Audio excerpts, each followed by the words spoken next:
이사야 43장 22절에서 44장 8절까지 나눕니다. 하늘 살기. 하나님은 우리가 땅에 살지만 하늘을 누리게 하시는 분이에요. 땅은 일시적이고 제한적이고, 그러므로 땅에서 우리가 살고 우리는 흙이지만 우리에게 하늘이 임하게 하시는 분이에요. 땅에서 하늘을 누리는 것이 신앙, 땅에서 하늘을 품은 것이 구원. 이 땅에 사는데 하늘을 누리는 것이 행복입니다. 윤동주 씨는 십자가라는 시에서 괴로웠던 사나이, 이 땅의 육체로서의 삶은 괴로움이에요. 괴로움이 없을 수 없죠. 그런데 괴로웠던 사나이, 행복한 예수 그리스도 그러죠. 그러니까 하늘을 품었을 때, 그 사나이가 하늘을 품었을 때 행복한 사람이 되는 것이죠. 그러니까 오늘 말씀을 통해서 행복한 삶이 무엇인가? 하늘을 누리는 것이 어떤 삶인가? 구원의 실제적인 모습은 어떤 것인가? 이런 것을 만나고 싶다 하는 마음으로 오늘 말씀을 나누는 것이에요. 삶의 실제는 봄이에요. 보는 대로 살아요. 안 보이는 것을 살 수 없죠. 그렇죠?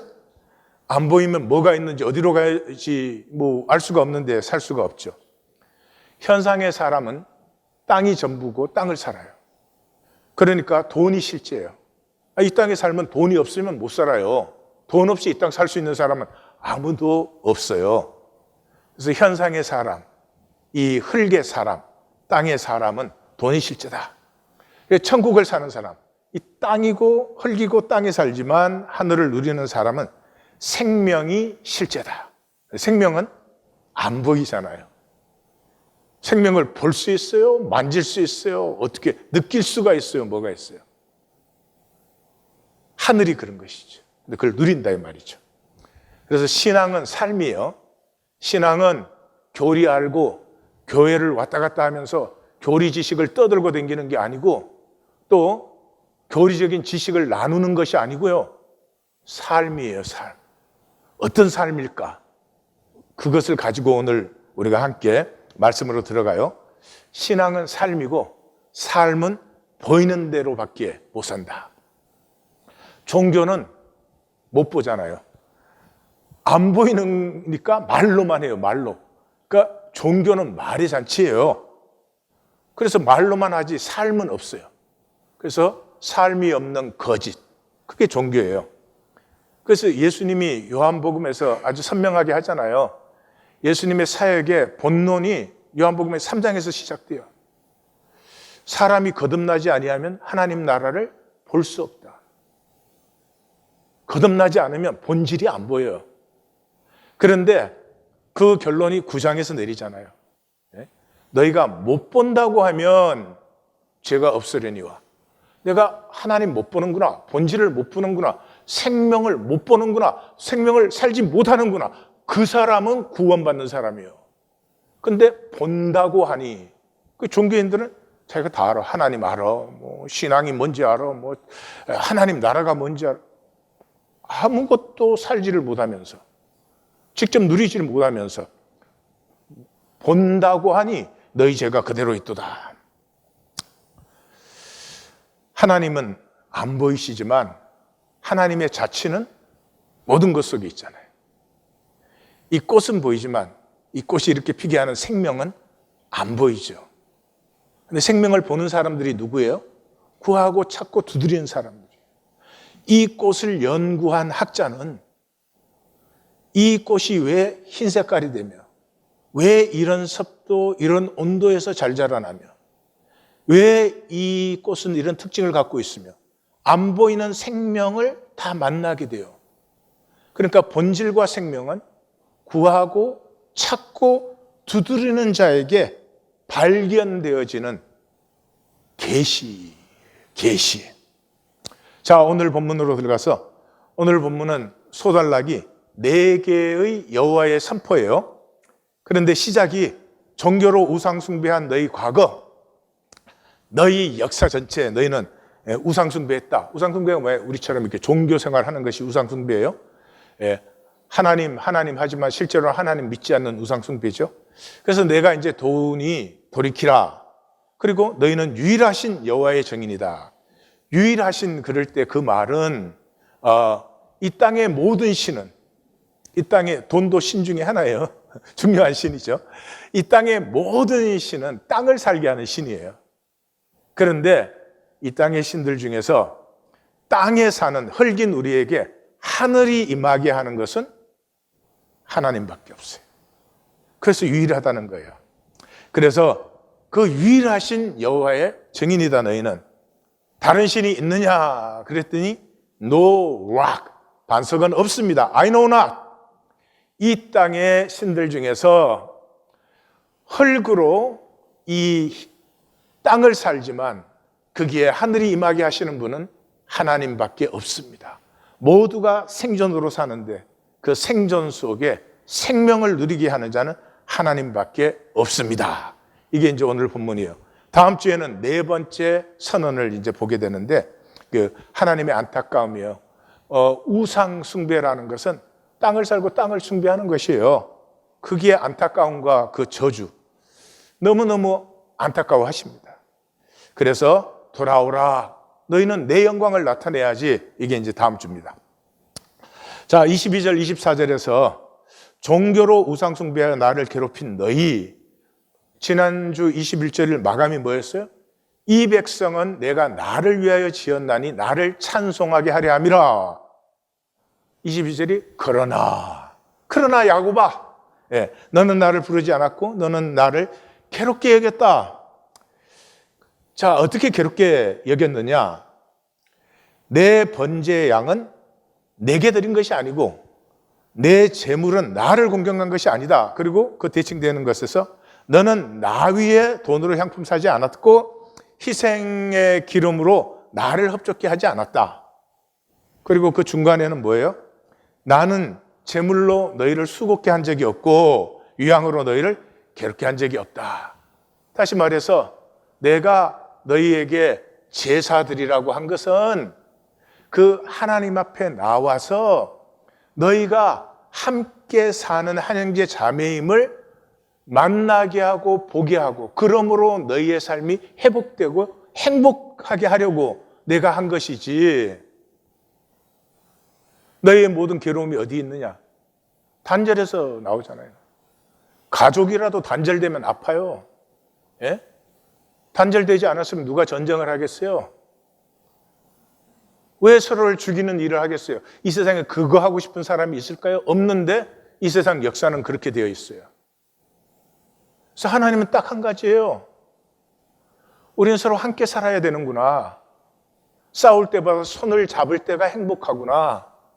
서로 미워할 때보다는 사랑할 때 훨씬 더 생명의 에너지가 높아지는구나. 그거 만나게 해주려고 했지 내가 너희 괴롭게 했느냐? 종교의식은 괴롭잖아요. 내 죄짐으로 나를 수고롭게 하고 내 죄악으로 나를 괴롭게 했다. 말라기에서 그러잖아요. 하나님이 우리를 괴롭게 했다 그러는데 하나님은 너희가 나를 괴롭게 해서 너희의 종교, 제사, 너희의 예배 의식은 우상 숭배지 나를 믿은 것이 아니다. 너희는 나를 알지도 못한다. 그런 거죠. 그러니까 종교에 이제 순기능이 있고 역기능이 있어요. 순기능은 평화, 모든 종교는 평화를 얘기해요. 근데 저에게 종교의 가장 귀한 것은 구도예요. 종교에 들어오면 하나님이 계시는구나. 깨달아야 될 도가 있구나. 뭐 길이 있구나. 그걸 구하고 찾고 두드리는 구도가 시작되는 거예요. 근데 종교의 역기능은 뭐예요? 그 구하고 찾고 두드리는 건 하지 않고 그걸로 본질을 대체해버려요. 교회 다니는 게 구원이야. 교회만 나오면 거듭났다고 해줘요. 똑같이 사는데 삶의 원리가 조금도 안 변했는데 거듭났다 그러면 그 거듭나면 도대체 뭘 위한 거예요? 네? 그러니까 종교는 항상 여기가 조사원이에요. 그런데 주님께서는 산 아래로 내려가자. 산 아래에는 뭐가 있어요? 삶이 있어요. 그 삶은 병과 고통과 저주가 있어요.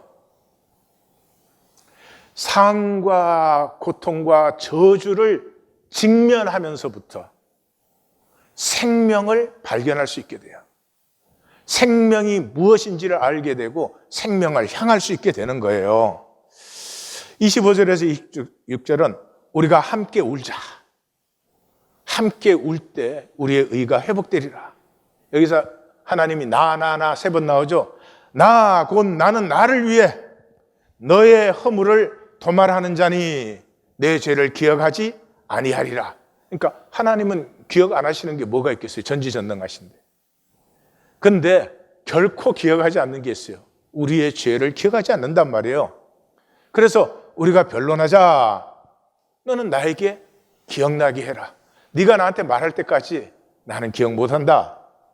네가 나한테 말하면 너의 의로움이 나타나리라. 이 굉장히 좀 이상하잖아요. 이런 말이에요. 죄는 하나님의 섭리잖아요. 하나님이 마귀의 속임을 허락하지 않으셨으면 죄가 있을 수 없죠. 그러니까 우리가 죄를 지었을 때 우리가 아파하는 것보다 하나님이 더 아프세요. 내가 저걸 섭리에 넘겨주어서 마귀에게 넘겨주어서 저 녀석이 저렇게 고통을 당하는구나. 그리고 하나님이 아파하세요. 근데 우리의 문제는 뭐겠어요? 우리도 아파하면 돼요. 하나님과 우리의 아픔이 만나면 이거 빅뱅이 일어나는 거예요. 거듭남이 일어나는 거예요. 하나님의 세일이 열려버리는 거예요. 근데 우리는 죄 지으면 애통해요? 아니에요. 싹 숨기고 죄 안 지은 척하고. 왜냐 그러면 종교는 죄가 문제라고 그래요. 죄가 문제라고. 종교의 죄책감에 속지 말고 내 가슴을 만나라. 잘 들으십시오. 우리의 문제는 죄의 문제가 아니에요. 죄의 문제는 하나님의 문제예요. 하나님이 섭리를 허락하셨으니까. 우리의 문제는 사랑의 문제예요. 사랑의 문제예요. 어거스틴에게 어떻게 살아야 됩니까? 그 어거스틴이 이렇게 말했어요. 하나님을 사랑하고 마음대로 하십시오. 마음대로 하셔도 괜찮아요. 단 하나님을 사랑하면. 그러니까 하나님을 사랑하지 않으면 하나도 마음대로 안 해도 그건 아무 가치가 없는 것이에요.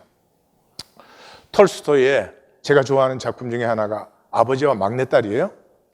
이 톨스토이 자신의 얘기예요. 읽어보시면 알지만은 미하일 공작은 기사고 학자고 그리고 인격이 아주 출중하신 분이에요. 그러니까 거기에 잘생기고 매력도 있고 풍채가 있고 그래요. 그러니까 이 사람은 잘난 사람이고 잘난 것이 조금도 어색하지 않다 그런 말이에요. 일남이녀가 있었는데 늦게 리자라는 막둥이 딸을 낳습니다. 이 자녀에게 굉장히 자유로운 아버지인데 특별히 이 막내딸에게는 딸바보예요. 이 딸이 자라나서 사교계의 여왕이에요. 얼마나 매력이 있고 아름답고 그런지 왕후가 그 딸을 보고 싶어서 찾아올 정도예요.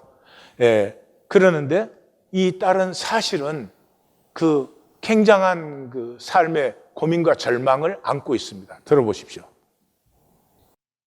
지난 한 해 동안 리자는 과거 25년 동안 겪었던 것보다 훨씬 많은 일을 겪어야만 했다. 그녀는 갑자기 삶의 공허감을 주체할 수가 없었다. 집에서의 삶과 페테르부르크에서 부자들과 뒤섞인 삶은 천박하고 무가치한 삶이란 생각이 들었다. 그런 동물적인 삶은 삶의 깊이를 모른 채 그저 삶의 언저리만 만지는 것일 뿐이었다. 그런 삶은 1년 혹은 2년, 많아야 3년이면 충분했다.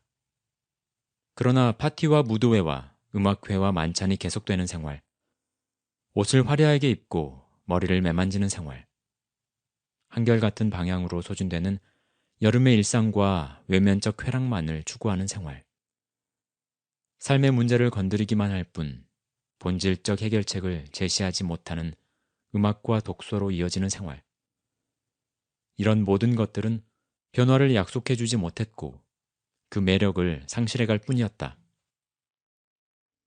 이런 생활이 7, 8년 계속되었을 때 그녀는 절망에 빠지기 시작했다. 그녀는 너무나 절망적이어서 죽고 싶을 따름이었다. 친구들은 그녀를 자비에 눈뜨게 해주었다. 그러나 그녀는 빈곤을 역겹게 느꼈으며 거짓된 빈곤은 더욱 역겹고 비루한 것이라고 생각했다. 한편으론 그녀는 값비싼 옷을 입고 마차를 타고 오는 귀부인들의 가난에 대한 철저한 무관심을 보았다. 그 때문에 삶은 그녀에게 더욱더 견딜 수 없는 것이 되었다. 사실은 이 작품은 전부가 톨스토이 자신 얘기예요.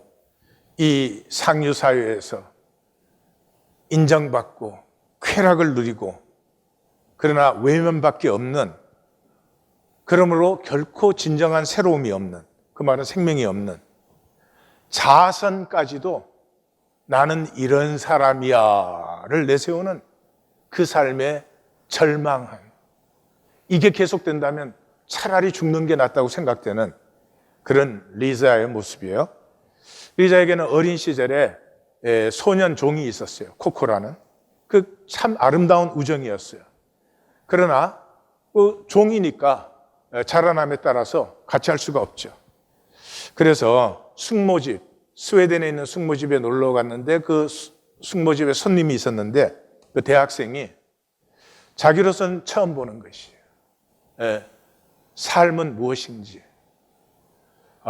이 땅의 삶은 어떤 것이 되어야 되는지, 우리가 사는 삶의 모순은 무엇인지, 왜 이런 불균형과 불행이 있는 것인지, 뭐 이런 것들에 대해서 고민하는 이 대학생을 만나요. 그래서 사랑에 빠집니다. 근데 이 대학생은 사실은 유부남이에요. 그렇지만 둘이 사랑에 빠져가지고 한동안 아주 뜨거운 열정을 피우지만은 둘 다 곧 압니다. 우리는 서로 만나서는 안 되는 사이다. 그래서 이제 헤어져요. 그러니까 리자는 자살을 하려다가 실패한 후 이제 임신한 것을 알게 돼요. 그래서 이 생명을 가꾸는데 자기의 모든 것을 드리고 싶어져요.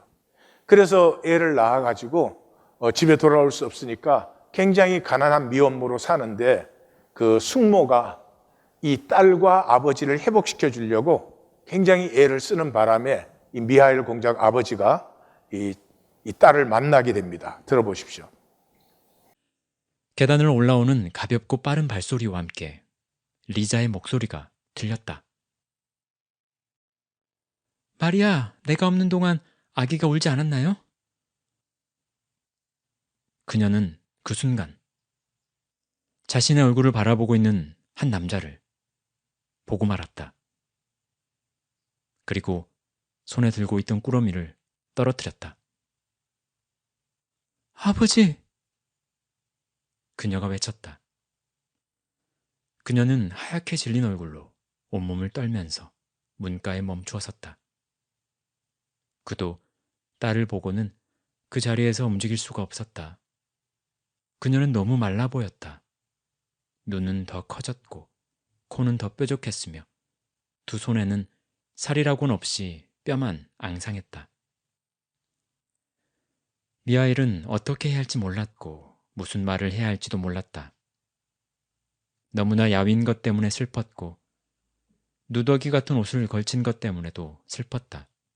무엇보다도 핏기라고는 없는 얼굴과 애원하는 눈빛 때문에 슬픔을 주체할 수가 없었다. 아버지, 용서해 주세요. 그녀는 아버지에게 다가가며 말했다. 아니다. 나를 용서해다오. 야비를. 그도 중얼거리듯 말했다. 두 사람은 어린아이처럼 울기 시작했다. 딸이 불쌍하게 여겨지는 순간 그는 모든 것을 깨달을 수 있었다. 그 자신의 진정한 모습을 보게 되었을 때 그가 얼마나 딸에게 몹쓸 짓을 했는지 알 수 있었다. 그동안 그의 자존심으로 인해, 그의 매정한 반응으로 인해, 그녀를 향한 분노로 인해 그가 얼마나 큰 죄를 저질렀는지 깨닫게 된 것이다. 잘못은 그에게 있었고 그에게는 용서할 자격이 없고 오직 용서를 받아야 되는 사람이 자기 자신이라는 사실에 기뻤다. 딸을 만나기 전까지 더 이상 쟤는 내 딸이 아니다. 나는 결코 만나지 않겠다 그랬어요. 그런데 그 딸을 만났을 때 자신이 얼마나 몹쓸 짓을 했는지, 큰 죄를 지었는지를 보았어요. 자기 평생에 자기의 지식과 인격과 위엄과 자기의 노력으로 자기가 만든 자기의 세계가 있어요. 그건 딸이 이 세계를 흠집낸 거예요. 전 내 딸이 아니다 그랬어요. 딸이 아니라 자기 세계를 위한 부품이었죠. 그 딸을 보면서 아버지가 죄인 되었죠. 죄를 깨달았죠. 우리가 죄를 지었을 때 하나님이 우리를 만나면 하나님이 우리를 섭리에 넘겨준 것을 아파하는 것이죠. 통곡하는 아버지와 통곡하는 딸이 만나듯이 우리가 죄짓고 우리가 복을 누리지 못하고 저주를 살 때 하나님이 통곡하십니다. 하나님의 통곡을 만날 때 우리의 통곡이 열리죠. 그 전까지는 그냥 땅은 땅입니다. 땅에 하늘이 열려질 수 없어요. 27절에서 28절은 너희 스스로 멸망길을 선택하였다. 그 말이에요. 너희 시조, 아담부터 범죄했으니까 너희의 교사들이 다 배신했어요. 인도자들이 다 그랬어요. 그 다음에 그러므로 내가 성소의 어른을 욕되게 하사. 성소의 어른들은 뭐를 해야 돼요?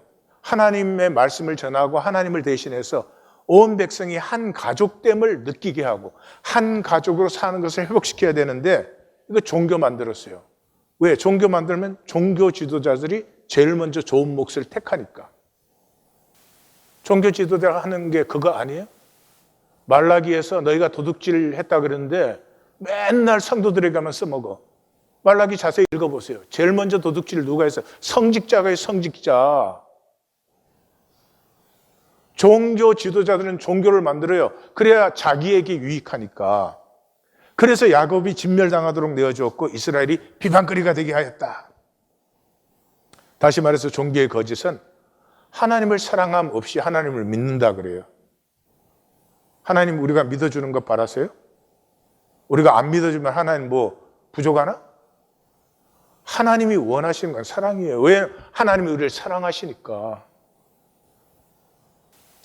인간에게서 사랑을 뺏는 유일한 게 사랑은 하나님의 형상이에요. 인간에게서 뺏을 수가 없고 인간은 당연히 사랑이 피어나요. 사랑하고 싶지 않은 사람이 세상에 어디 있어요? 이 사랑을 빼앗는 유일한 길은 중독이에요. 중독. 사랑이 없으면 방언과 천사의 말을 해도 소용이 없어요. 소리나는 꽹과리예요. 예언하는 능력이 있고 모든 비밀을 알고 모든 지식을 알고 산을 옮길 만한 믿음이 있어도 사랑이 없으면 아무것도 아니에요. Nothing. 내 몸을 불사르게 내어줘도 사랑이 없으면 아무 유익이 없어요. 마귀는 우리에게 사랑을 빼앗아요. 어떻게? 중독으로.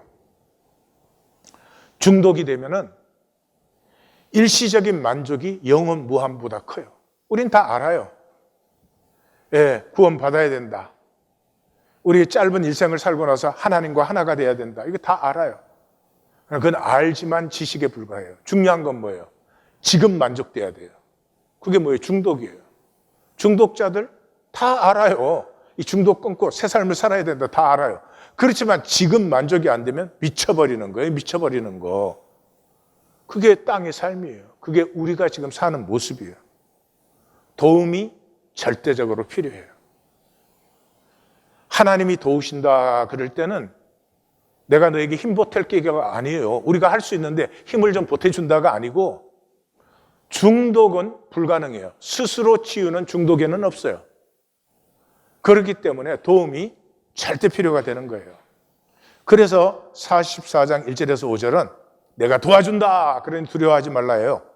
나의 종 야곱, 내가 택한 이스라엘. 내가 너를 만들고 이미 만났죠. 아싸. 내가 너를 지었고 모태에서부터 아째로 이거 만난 거예요. 나의 종 야곱. 내가 택한 이스라엘. 내가 못해서 지었다. 내가 택한 여수르나. 그러니까 이스라엘의 애칭이 여수run이죠. 그렇게 불러서 뭐요? 내가 너를 돕는다. 나는 너를 돕는 여호와다. 그러므로 두려워하지 말라. 나는 목마른 자에게 물을 주며 마른 땅에 시내가 흐르게 하며 내 영을 너 자손에게 주고 내 복을 너희 후손에게 준다. 얼마나 좋은 말씀이에요. 이 땅에 사는 우리의 최고의 소원은 자식이 복된 거예요. 내가 복될 때보다 자식이 복될 때 더 기뻐요. 근데 자식을 복되게 하는 건 누구예요, 도대체? 도대체 누구냐고요? 우리가 자식 복되게 할 수 있어요? 세상이 자식을 복되게 해줘요? 아닌 건 알잖아요. 그러면 하나님의 약속이 임하게 해야죠. 내가 하나님의 길을 딱 맞고 내가 알아서 하는 종교생활 계속하면 어쩌자는 건지 저는 알 수가 없어요. 하나님의 영을 주시고 하나님의 복을 주면 풀이 그 소사나 시냇가의 버드나무가 돼요. 시편 1편에 시냇가에 심은 나무는 시냇가의 나무가 버드나무죠. 예, 풀과 버드나무는 장성함이 다르지 않아요. 아브라함의 번성하며 창대한 약속이 이루어지는 거예요. 언제? 하나님의 영이 주어지고 하나님의 복을 베푸실 때. 복받은 사람은 뭐라고 고백을 하느냐? 나는 여호와께 속했다. 야곱의 이름으로 나의 이름을 부른다. 여호와께 속하였음을 기록해 놓는다 이 말이죠. 복받은 사람은 나는 여호와의 사람이라는 것을 살고 분명히 하는 거예요. 그 사람 보면 알 수 있다 이 말이에요. 이거 어디 사는 말이에요? 바벨론 포로 70년이 끝났을 때잖아요. 바벨론이 얼마나 화려해요. 얼마나 풍요하고 부여하고, 예? 공중정원, 7대 불가사인 공중정원이 있고 유프라데스에 물을 끌어들여서 우리 영상 다 보셨죠? 사막 한가운데 얼마나 아름답고 거대한 도시를 세워놨어요. 그 땅의 영광이에요. 어마어마한 거죠. 그 바벨론에서 나는 내가 누구냐 하는 것을 바벨론으로 규명하는 것이 아니라 하나님으로 규명한다. 오늘 말씀은 이게 뭔지를 좀 구체적으로 만나셔야 돼요. 그래서 이스라엘의 이름으로 존귀 여김을 받으리라. 그러니까 남은 자들이 누구냐? 바벨론에서 여호와 하나님으로 자신을 규명하는 용기를 가진 자들이에요. 용기는 어디서 나와요? 사랑에서 나와요. 부모는 자식을 위해서는 용감해져요. 용기는 사랑에서 솟아나는 거예요. 하나님을 사랑하지 않는 자가 어떻게 하나님을 위하여 용기를 내겠으며 하나님을 믿을 수 있어요? 거짓말이에요. 이제 더 이상은 믿지 마세요. 그러므로 천국은 용기 있는 자의 것이, 하나님을 사랑하는, 그래서 하나님으로 꿈을 꾸는 용기가 있어요. 지옥은 용기를 버린 자의 것이에요. 한 달란트. 주인은 굳은 사람이라 내가 두려워하여. 이거 우리 얘기죠. 이 세상은 굳은 데예요. 이 세상이 우리 위해서 손에 봐줘요? 양보해요? 아니에요. 그러니까 잘 지켜야 돼요. 내가 가진 거, 내가 내 삶이라고 살아온 거, 이거 잘 지켜야 된다고. 지키면 어쩌자는 거예요, 도대체? 도대체 뭐가 얼마나 돼서, 얼마나 영광스럽고 복되고 아름다운 것이어서 지키자는 거예요. 지킬 분은 지키시겠지만 질문은 해봐야 돼요. 이게 다음 주 본문이에요. 이 종교인들은 질문할 용기가 없어요. 질문할 용기가 없어요. 나 정말 이렇게 살고 싶은 거야? 나 정말 이것을 위해서 존재하는 거야? 이렇게 질문을 못 한다니까요. 지키는데 부들부들 떠느라고. 오늘 본문의 결론 부분은 남은 자들의 우상 숭배를 넘어서는 고백이에요. 그러니까 우리에게도 이 고백이 있어야 되는 것이죠. 이스라엘의 왕인 여호와, 이스라엘의 구원자, 만군의 여호와, 삼중으로 강조된 후에 나는 처음이요, 나는 마지막. 벌써 뭔가 중요한 얘기가 나올 것 같잖아요. 이스라엘의 왕이요, 이스라엘의 구원자요, 만군의 여호와가 나는 처음이요, 나는 마지막이다. 내가 영원한 백성을 세운 후에. 하나님은 영원한 백성을 창조하셨어요. 우리 모두 영원한 생명을 주셨어요. 근데 대부분이 버려요. 대부분이 버려요. 이 현상의 일시적 만족을 위해서.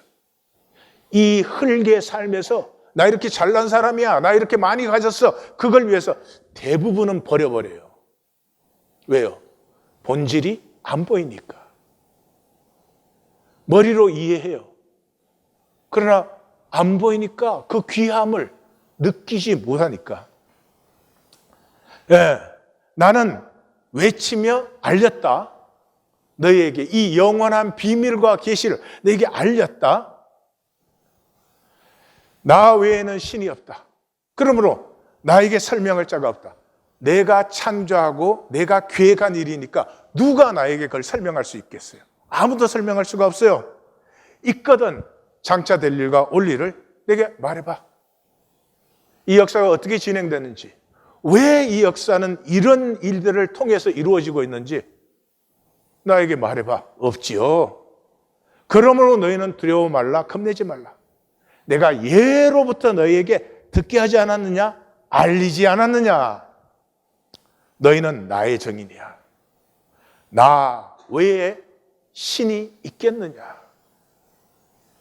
이 시작과 끝이 있는 이 땅의 삶 속에 영원을 불러들여서 영원히 피어나게 하는 그 일이 나로 남지 않고 있겠느냐? 그러니 이렇게 포로 기간을 지나면서까지 남은 자들을 세우신 그 남은 자들은 유일하신 여호와의 증인들을 세우기 위해서 이 길고 복잡한 과정을 거쳤어요. 그래서 이제 너희가 받겠느냐 하는 거죠. 너희가 땅에 살지만 하늘을 살 용기가 있느냐라고 하나님이 질문하시는 거예요. 두 번째죠. 첫 번째 질문은 뭐였어요? 이 이스라엘을 누가 멸망당하게 하였느냐? 누가 포로로 잡혀가게 하였느냐? 라고 했을 때 남은 자들이 뭐라고 했어요? 여호와 하나님이십니다. 우리가 범죄하였습니다. 우리가 하나님의 길로 가지 않았습니다. 우리가 하나님의 말씀에 순종하지 않았습니다. 그게 탄젠트 포인트죠. 그래서 남은 자들과 하나님이 다시 하나가 되기 시작했어요. 그게 약혼식이에요. 오늘은 결혼식이에요. 그래서 하늘을 사는 용기를 받겠느냐 그랬을 때 저들이 there is no rock. 여호와의 외에 반석은 없습니다. 그러니까 이 반석은 생명의 반석이 아니에요. 하나님 믿어가지고 무병장수하고 뭐 온갖 것 잘 되고 물론 그런 심텀이 나타나요. 그러나 하나님을 믿는 복의 핵심은 뭐예요? 생존으로 살던 우리에게 드디어 생명이 열리는 거예요. 예, 여호와의 반석은 없습니다. I know not any. 다른 신은 알지 못합니다. 그래서 성경의 반석이라는 말은 단순히 하나님 믿으면 이 땅에서 뭐 문제없이 잘 산다 그런 얘기가 전혀 아니에요. 이 땅에 사는 우리에게 땅에서 매면 하늘에서 매이고 땅에서 풀면 하늘에서 풀리는 하늘과 하나가 되는 역사가 일어난다. 그러면 본문을 여기까지 읽은 우리에게는 질문이 일어나죠. 내 반석은 돈입니까? 생명입니까? 돈으로 세상을 살고 있습니까? 생명으로 천국을 누리고 있습니까? 교회 다니느냐 안 다니느냐 그런 게 아니에요. 뭘 하나님의 뭐 일을 얼마나 열심히 점검하셔야 됩니다. 선명하게 점검하셔야 됩니다. 나는 돈으로 이 세상을 살고 있는지, 생명으로 하늘을 피우고 있는지. 하나님과의 관계는 사랑의 관계예요. 거래 관계로 되면 안 돼요. 종교는 거래 관계로 만들어요. 내가 하나님에게 해주고, 그러니까 하나님도 나에게 뭐 좀 해주고. 하나님이 나하고 거래하실 분이에요? 하나님이 이하권이하고 거래하실 거예요? 어림도 없는 소리죠. 이 물질 중독의 세계. 우리는 흙으로 땅을 살기 때문에 물질 중독의 세계에서 생명을 살아야 되는데 그 생명을 사는 길은 행복밖에 없어요. 중독을 이길 수 있는 것은 행복밖에 없어요. 저는 수많은 중독자들 상담도 하고 만나봤지만 행복할 때까지는 결코 자유해지잖아요. 나은 것 같아도 무슨 계기만 있으면 금방 중독으로 들었어요. 행복한 사람은 이 흙으로 땅을 사는 삶을 그냥 게임으로 살아요. Game to enjoy. 이 게임으로 살면은 자기 개발이 이루어져요. 족구 시작할 때는 하여튼 항상 싸워. 그게 뭐냐? 인이냐 아웃이냐. 내가 찬 건 인, 너가 찬 건 아웃. 근데 해나가면서 점점 스스로 보게 되죠.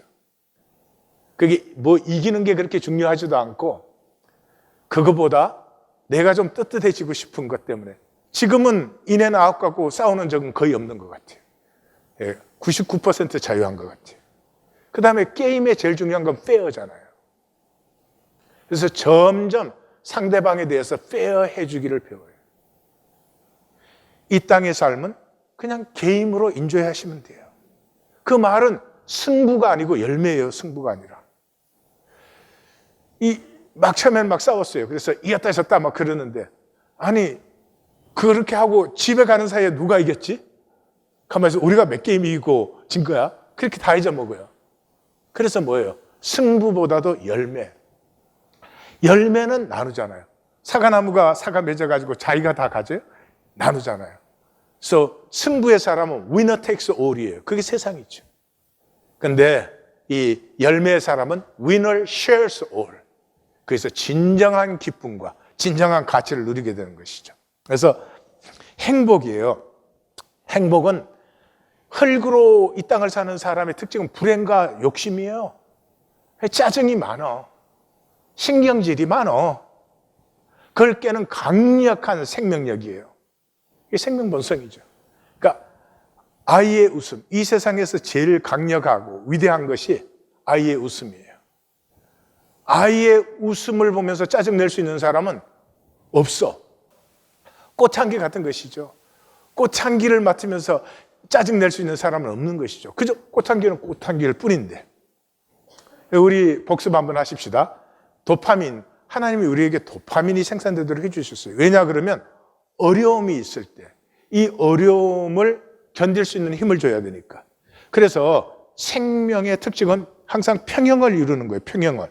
그러니까 어려운 일이 생길 때 도파민이 생산되면은 이게 평형을 이루어주는 것이죠.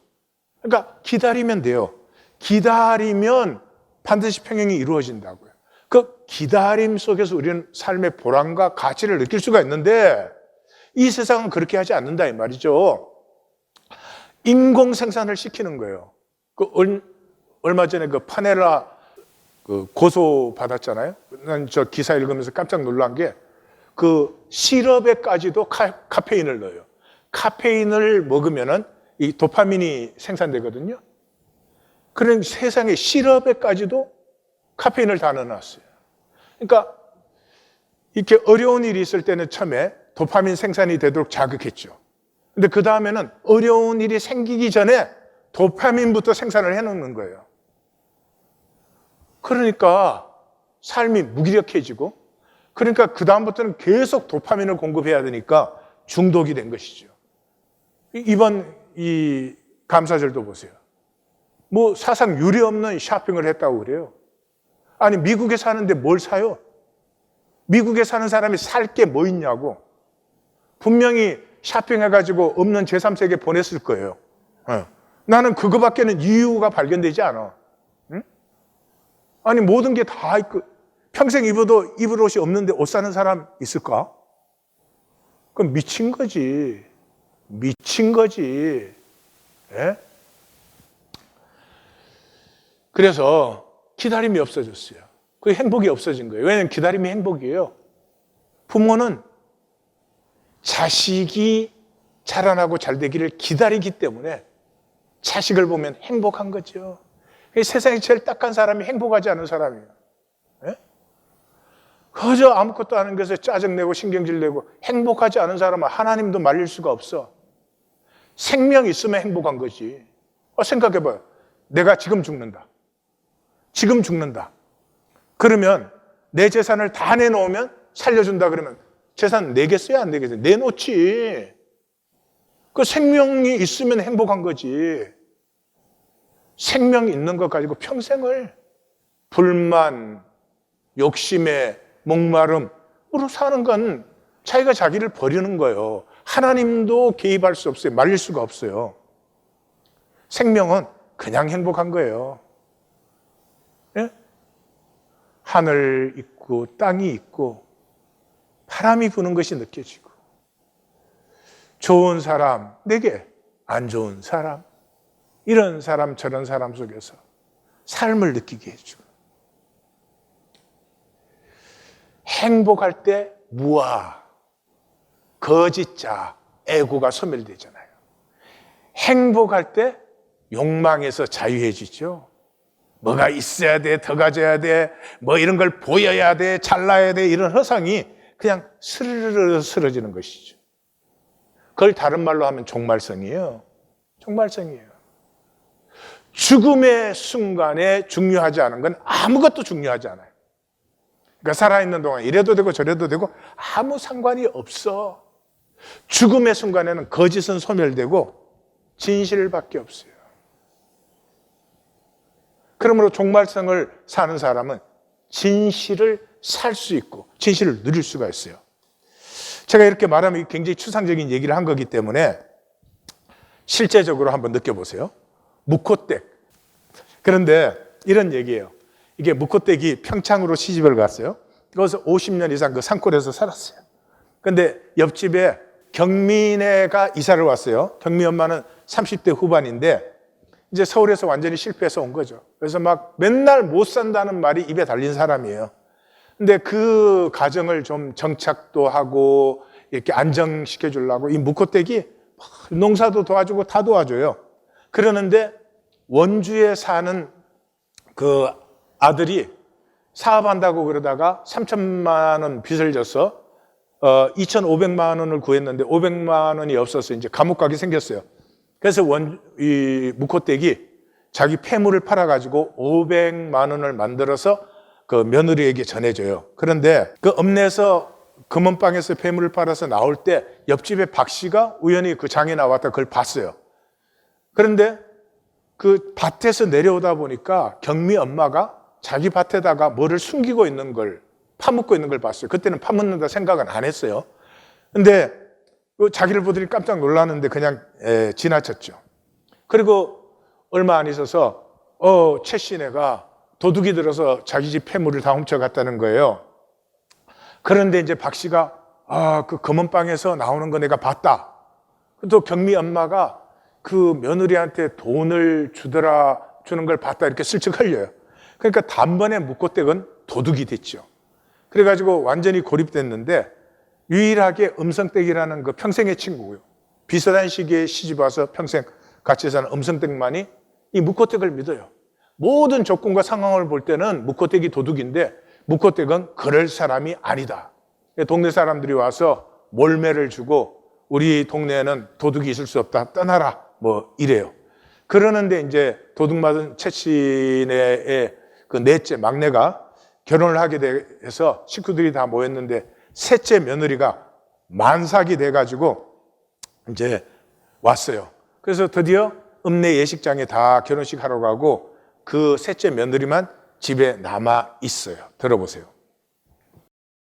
최씨네 잔칫날 만삭이 된 셋째 며느리만 남겨두고 동네 사람들은 경운기와 짐차, 승용차에 나누어 타고 읍내에 있는 농협 예식장으로 향했다. 묵호댁이 예식장에 가는 걸 반기는 이는 없겠지만 가서 부조라도 해야겠다는 생각에 장롱에서 한복을 꺼냈다. 그때 음성댁이 한복을 차려입고 들어왔다. 묵호댁도 결혼식장에 가려고 그래? 한 동네 사는데 어떻게 안 가봐? 도둑년이라고 따돌림을 놓는데 뭐하러 가려고 그래? 맞은 게 억울하지도 않아? 나 같으면 폭행죄로 고소를 하겠구만. 아무리 나를 도둑년이라고 해도 내 할 도리는 해야지.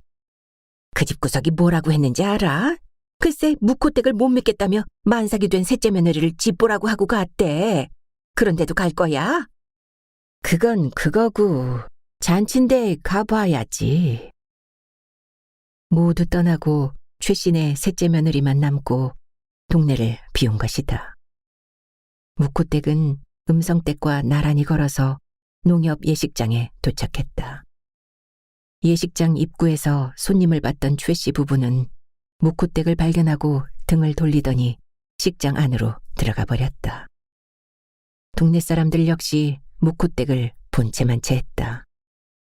묵호댁은 개의치 않고 축의금 봉투를 내고 식장 안으로 들어가 자리에 앉았다.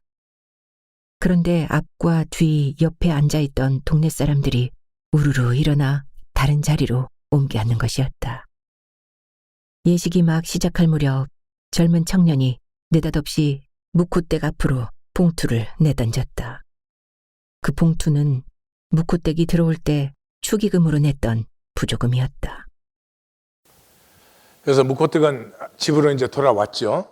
돌아왔더니 그 남아있던 최신의 셋째 며느리가 애를 낳으려고 하는데 난산이 돼가지고 피를 흘리면서 쓰러져요. 그래서 데리고 읍내병원에 갔는데 읍내병원에서는 치료가 안 돼서 원주의 큰 병원으로 갔어요. 근데 거기에서도 이 피를 많이 흘려서 수혈이 돼야 되는데 RH-B형이라서 피가 없어요. 근데 그때 묵호댁이 원주에 사는 자기 며느리가 RH-B형이라는 희귀한 혈액을 가졌다는 걸 들은 적이 있어서 그 며느리를 불러가지고 이 수혈을 시켜서 이 최신의 며느리도 살고 아기도 살아나게 되었어요. 예, 또 들어보십시오. 경미 엄마, 이거 찰강냉이야. 이거 마지막 강냉인데 한번 먹어보고 맛있으면 내년에 많이 심어 먹으래. 할머니. 찰강냉이를 받아든 경미 엄마는 묵호댁의 눈을 똑바로 쳐다보지 못했다. 무슨 말을 하는지 다 알아. 산골 생활이 답답하고 어렵더라도 이 산골에서 살아봐 보래. 좋은 곳이야. 이 동네도 정들면 도시 생활이 잊힐 때도 있을 거래. 여기는 원주보다도 좋고 묵호보다도 더 좋아. 할머님, 경미 엄마가 무슨 말을 하려고 하자 묵호댁은 얼른 일어나 피해버렸다. 집으로 가던 중에 최씨네를 만났다. 최씨네는 지금 막 병원에서 돌아오는 중이었다. 그들은 묵호댁을 보고 다가와 손을 잡았다. 할머니 고맙습니다. 우리 며느리 살려줘서. 고맙기는 누구라도 눈으로 보았으면 했을 일인데. 그동안 당했던 수모가 눈 녹듯이 사라지는 것 같았다. 묵호댁은 눈물이 나는 것을 애써 참으며 서둘러 집으로 돌아왔다. 이 경미 엄마가 이제는 고백을 하려고 하죠. 자기가 훔친 거 알면서도 묵호댁이 아무 말도 안 하고 당하는 걸 보면서. 근데 이 경미 엄마가 고백해버리면은 이 경민에는 갈 데가 없죠. 돈 한 푼 없으니 서울에도 갈 수 없고 여기서도 살 수가 없어지죠. 그러니까 자기가 감당하는 게 훨씬 좋으니까 묵호댁은 그것을 자기가 짊어지려고 그 경미 엄마가 말하려고 할 때 얼른 피해버리죠. 예. 이 사람들이 몰려와가지고 이 묵호댁을 떠나라. 사람은 살렸어도 도둑과 함께 살 수는 없다. 이럽니다. 또 들어보십시오. 아침부터 동네 남자들은 동네 이장집에 모였다가 마을 입구에 장승처럼 세워진 춘천지방법원 원주지원에서 지정해준 범죄 없는 마을 팻말을 제거하고 다시 묵호댁 마당으로 모여들었다. 묵호댁이 사람을 살린 것은 살린 것이고 도둑질을 한 짓은 한 것이니까, 그리고 우리 동네는 도둑년과 함께 살 수 없으니까 하루빨리 이 동네를 떠나시오. 묵호댁은 아무 말도 하지 않고 한숨만 쉬었다. 그때 음성댁이 나섰다. 당신들 묵호댁이 도둑질하는 거 봤어? 본 사람 있으면 나와봐. 동네 사람들은 조용해졌다. 묵호댁은 납처럼 무겁게 몸을 일으켜 세워서 방문을 열고 모습을 드러냈다. 그렇지 않아도 내가 떠나려 하오. 나도 준비할 일이 있으니 며칠만 말미를 주래. 그러면 여러분이 원하는 대로 하겠소.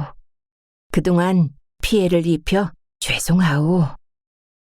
묵코댁은 그들 앞에서 울음을 보이지 않으려고 애써 참았다가 방문을 닫고 울음을 터뜨렸다. 묵코댁은 자기가 감당하려고 해요. 왜냐 그러면 진실은 영원한 것이니까. 자기가 도둑이라고 한다고 영원히 도둑되는 게 아니기 때문에 이렇게 할 수 있어요. 다시 말해서 종말의 진실을 믿는 사람은 나됨의 수치가 없는 삶을 살 수 있어요. 그것이 행복한 삶이에요. 나됨이 수치스럽기 때문에 자꾸 계급장을 붙이려고 해요. 예? 돈을 더 가져야 돼. 무슨 좋은 물건을 많이 가져야 돼. 사람에게 그럴듯해야 돼. 그 바깥에가 문제가 아니에요. 내가 나인 것이 수치스러운 땅의 존재의 문제라 이 말이죠. 또 들어보십시오. 경찰차가 올라오고 있었다.